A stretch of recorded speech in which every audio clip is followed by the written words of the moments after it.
Two you আর happy birthday to you. আজ আমার বার্থডে। কিছু প্রতিদিন করিনি, তোমারই রান্না আমি সাজিয়ে দিয়েছি। আমি তো আজকে এত কিছু রান্না করিনি।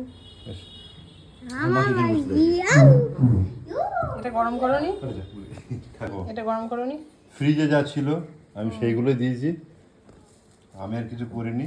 আজকে তোমার যেটা সত্যি ভালো কথা বলতে লাগে আমি আজকে কিছু রান্না করিনি। আমি রান্না করেছি এইটা, পমফ্রেট মাছটা, আর এই মাছ 2 পিস মাছ ভেজেছি, ব্যাস। কি বললাম তোমার আজকে বার্থডে, রান্না করতে হবে না, ঠিক বলো। বাবা করবে। ওই জন্য আমার ছেলে বারণ করেছে বলে আমি কিছু করিনি। আর বাকি আমার বর এই পায়েস বানিয়েছে, ব্যাস এই। আর হচ্ছে কিনা যে এমনি কোনো একটা কারণে সেলিব্রেশনের কোনো ইচ্ছা নেই। আর কিছু কারণে, কেননা গত বছর এই দিনেই আমার খুব একটা কাছের মানুষ তাকে হারিয়েছিলাম, তো এইসবের কোনো ইচ্ছা সেরকম কিছু নেই আর কি। আর কি মনে কি